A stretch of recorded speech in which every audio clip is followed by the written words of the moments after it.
Norris, how are you doing today? I'm very good. Thank you for inviting me. No, thank you. How's your day going so far? Meetings after meetings and getting very little actual work done. So looking forward to the evening so I can start responding to emails and so on. Nice. So before we go into the interview, we always ask entrepreneurs 3 to 4 quick questions. So what did you have for breakfast this morning? I had a sandwich with hummus. Really? Interesting. What is your favorite company apart from yours? Tesla.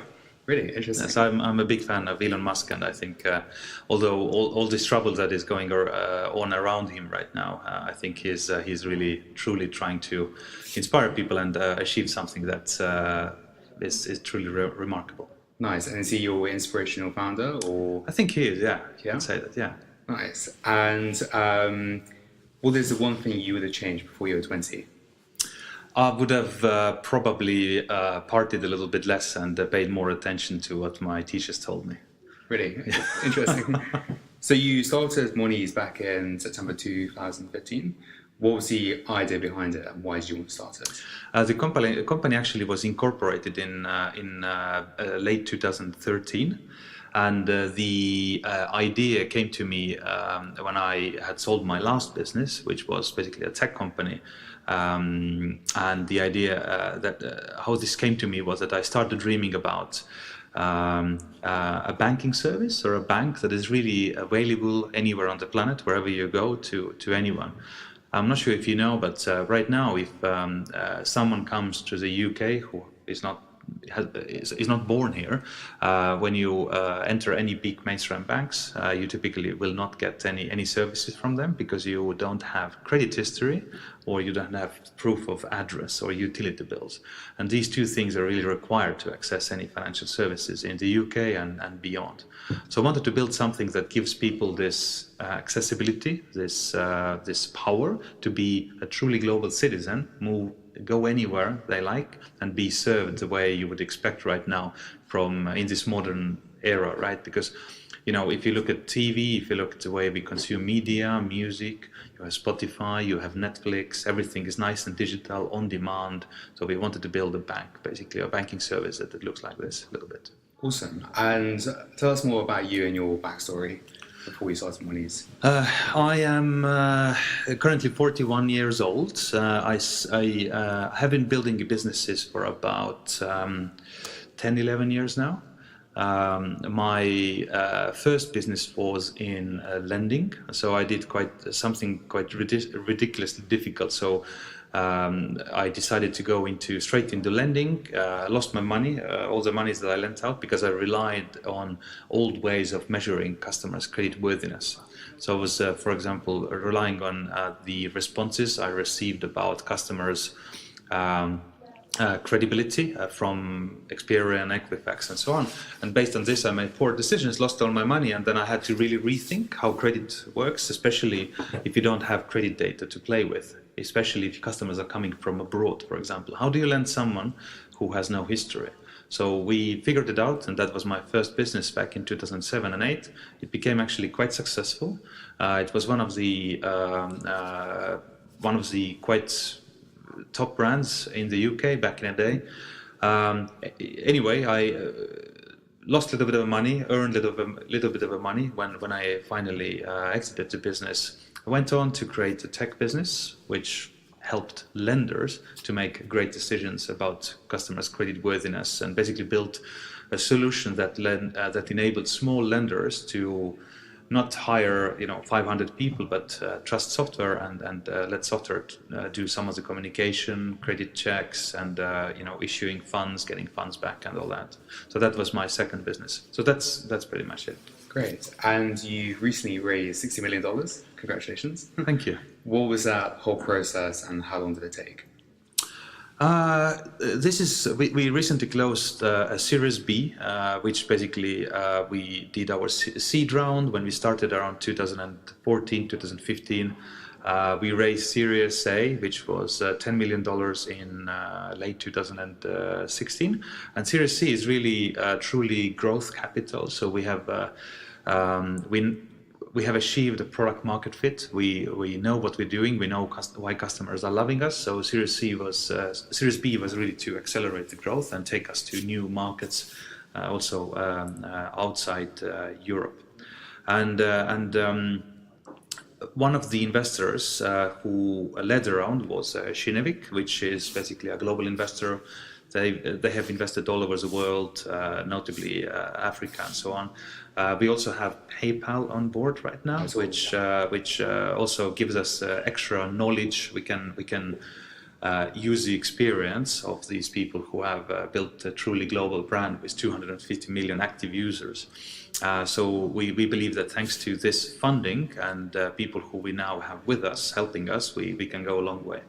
And someone like PayPal, who's a back of yours, are you able to use their users? Can you collaborate with them in any way? I'm hoping that in the future that may be the case, yes. But right now it's impossible for me to say how it's going to play out. Right now this is an investment that we have closed with them, and also we are very actively working with them and smart people within the organization in order to understand how they can help us with market expansion and in some other ways as well. Fantastic. And there's some obviously key challenger banks in the market right now. How are you guys really trying to be different apart from your core focus? Is there anything else you're trying to do? And where do you see the fintech world going in the next 12 months? Yeah, I mean, when we started in 2013, there was really nothing there. Fintech as such didn't really exist as a word, and it seemed ridiculous, quite ridiculous and very ambitious also, what we're trying to pull off. But fast forward 2 years into the future, so we launched in 2015, and back then already there were a few players who started to build sort of a neobank solutions but in 2015 it was very difficult to understand which way either companies are going. So we have quite few well-known brands here in the UK. We have some in Germany and Denmark and so on. And I think every single one of them is trying to do something a little bit different. And overall, I think for the end user, for the consumers, this is an amazing time to be alive because so much innovation is happening in banking right now. But customers also feel sometimes that there is almost like too many digital banks out there, and it's difficult to understand who is doing what and how different companies are different. What we believe Monese is doing differently is that, first of all, we were from day one, we had a global focus, global vision. So we believe that instead of building a bank, let's say in the UK, and not expand any further, we actually took a very opposite approach. We wanted to build a global brand, a little bit like PayPal maybe, and expand very quickly geographically, offering banking services to people across the world. So the idea was that you can be anyone from anywhere with a 2-minute onboarding process. You can basically open a Monese account, and then you can just add bank accounts or current accounts or cards or payment solutions or credit or whatever on top of it. So the idea is that you onboard, you do the KYC, then this is, by the way, what we spent first 2 years on. We spent first 2 years really nailing the KYC technology. And KYC is short for Know Your Customers. So every financial institution in the world who deals with customer money has to do some sort of a KYC checks to know enough about the customers so they can go back to the regulator and stand straight and say, yep, we know enough. So we spent first 2 years building this technology, and the technology really didn't exist before.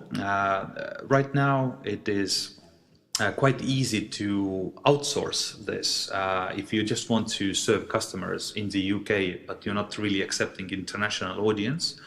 But things get really ridiculously difficult when you start focusing on people who come from all over the place, sort of a borderless generation that we have been focusing on. So long story cut short, we are building a global solution. We are now in 20 countries already, providing banking services, but we feel that this is just us getting warmed up. We have built a base solution, so that means customers can get bank accounts or current accounts in 20 countries, and also a debit card that goes with it, and the remittance product, so you can send money abroad incredibly cheaply. But this is just a starting point, so we are now adding other services that customers would really need in order to live their lives. I'm talking about credit, loans, credit cards, insurance, saving products, a better money management, and all that. So we're building something that when customers are with us, they don't need to leave ever. Even if they go to another country, they can still use a product as a local current account in this new country, wherever they go. And as of today, how many users do you have? So we currently around 600,000 signups. So it's really accelerating. So sort of a sign-up growth has accelerated about 3 times in the past sort of 10 months or so. And I guess, how do you stop from that user growth? How do you avoid tanking that growth? How do you keep going? I think it's incredibly important to build something that is gives customer 10 times value compared to other products out there. So right now, about 80% of our users actually come from word of mouth. Really? So it's purely organic right now. So we only pay for about 20% of users. The rest comes completely organically. And I saw recently, to sign up to Monese is quicker than boiling an egg. Yes. Why is that so important, that quick sign-up process? When you go to a big bank, you probably spend a good half an hour or an hour in the branch, and then you get kicked out and you will walk out without a bank account. Best case scenario, you get something in a single day. Worst case scenario, it can take you 6 months to get your current account open.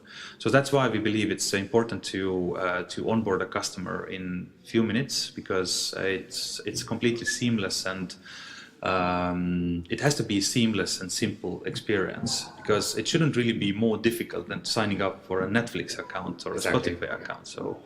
And people say that, okay, this is a very regulated industry and therefore it needs to be complicated. I don't buy that.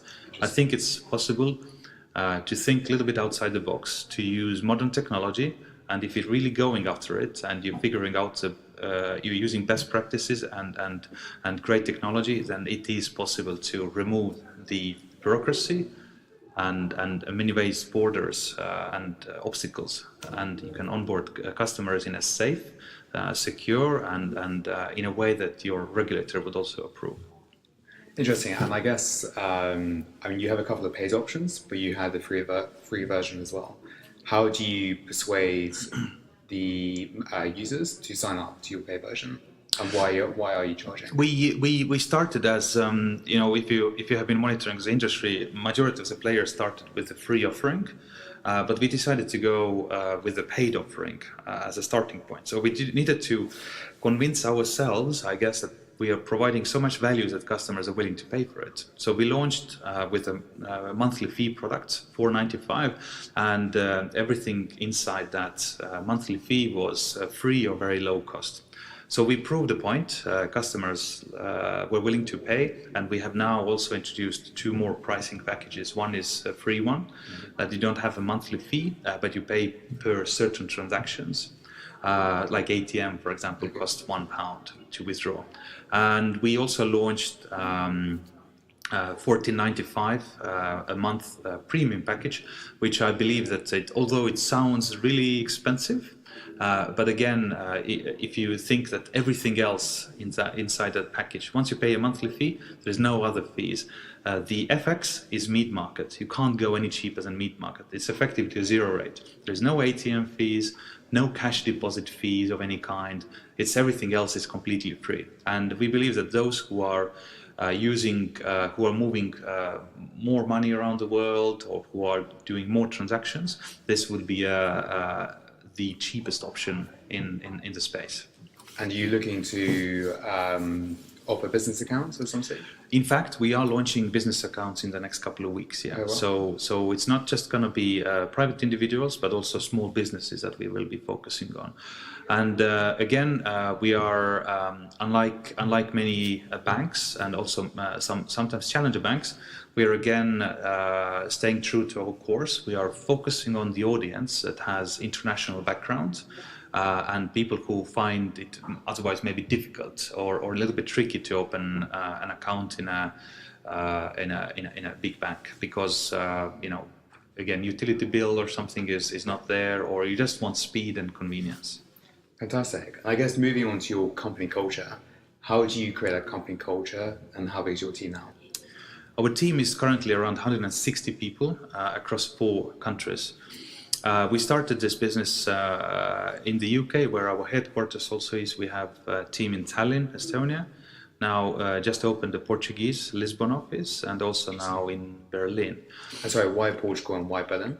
Just to attract great talent. We have found that in the UK and also in Estonia, we are adding so many new team members that just getting all this talent from these 2 countries, it's proving quite difficult. So in terms of culture, so I've been always very worried about preserving the culture in a fast growth environment, and in order to ensure that we are able to preserve the culture, from day one I've been doing all the job interviews, so there was a final stage interviews. Really? I'm always doing myself, and you still do it?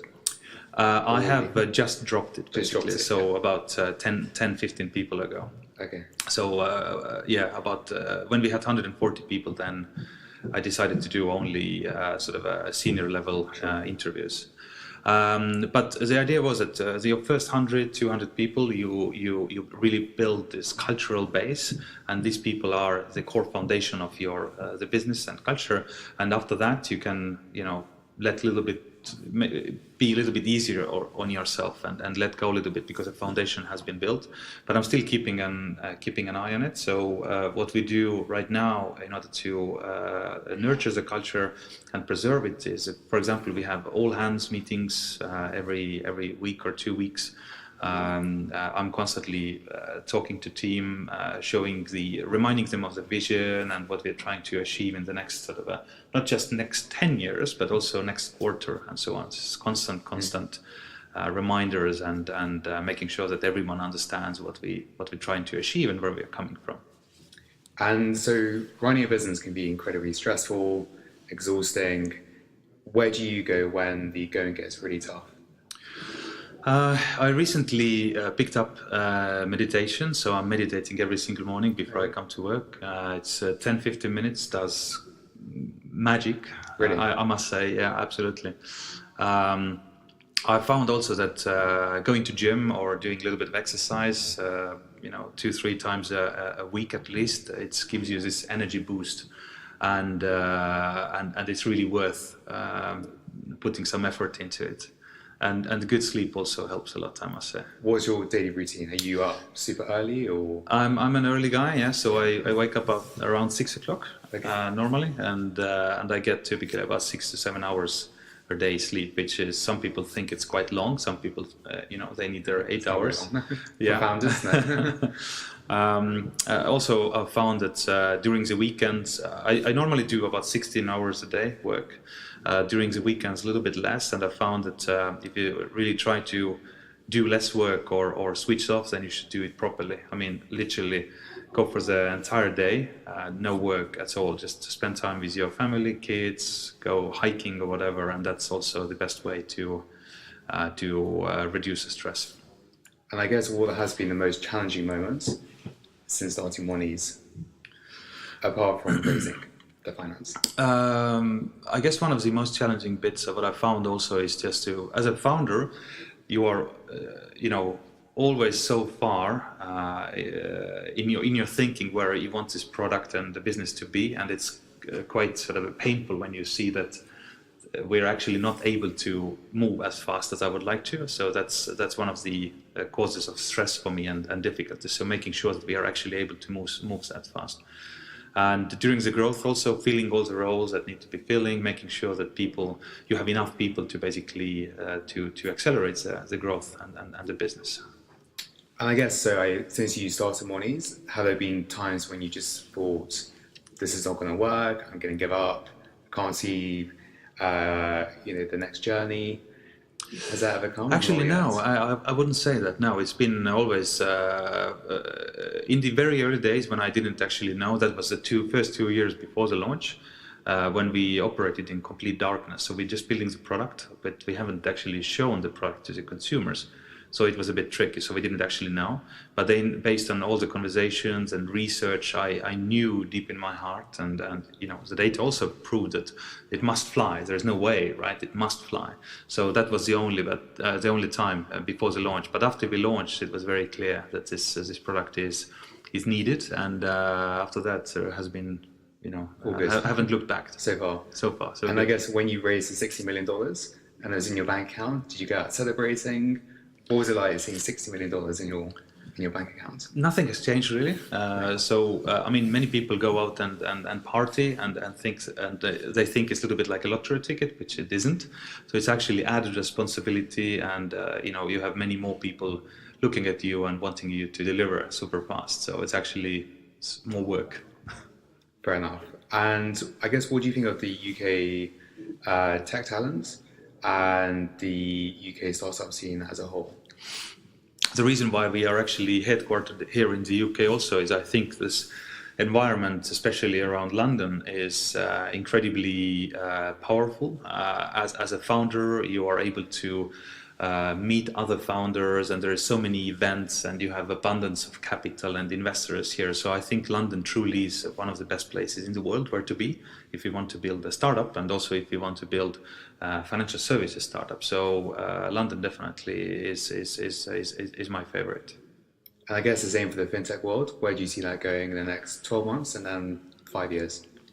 In terms of fintech world, again, London very clearly, UK very clearly dominates right now. We're seeing action in Singapore, we're seeing action in Germany and even France and US. But for now, it feels that the UK will remain quite dominant in the next few years. That's my opinion. Fantastic. And what is your vision for Monese? Where do you want to take it? So it's quite simple. So I believe Monese will achieve its truly global ambition, and we feel that in the next sort of 5 years or so, we should really be covering majority of the countries in the world. We're building a light banking product that is available to anyone, and we aim to have tens of millions using the service in the next few years. And for you personally, where would you like to be in the next 5 years? So that basically, for me, Monese is a place where I can explore my true human potential. Let's put it that way. So I'm actually quite excited about finding out what I can do and how far I can take this. Well, where do you want to take it? Do you want a unicorn? I mean, not far off. It's. I think there is much more out there to just simply being a unicorn. So I'll definitely try to take it way beyond than that. Yes. Fantastic. And just to finish off, what advice would you give to budding entrepreneurs who are scaling their business or starting? Which stage? Early stage. Early stage and Series A. I guess one of the things that I've learned over the time is that everyone has 24 hours a day, and even if you completely max it out, you still get 16 hours of work done. So you better think what you're going to be working on. So small projects, small ideas and big ideas, they take equal amount of time. They're going to absorb you fully. And again, if you want to do something that gives meaning to your life every single day, and you want to attract investments in a big way, then it kind of makes sense to find trying to solve as big problem as you possibly can imagine. So that keeps you on your toes. You attract better money, and eventually, if you achieve something, then it's going to be awesome. If you fail, well, tough luck. You just pick yourself up and go and do something else. Awesome. Well, your story is so interesting. So thank you so much for your time. If people want to sign up to Monese, how do they do that? Sign up Monese. Yes. You just go to Apple Store or Google Store. You download Monese app. You download. You onboard in 2 minutes, and you have a current account and a really cheap FX in 20 countries in 2 minutes. Perfect. Well, we wish you all the best. Thank you, Ollie. Thank you very much.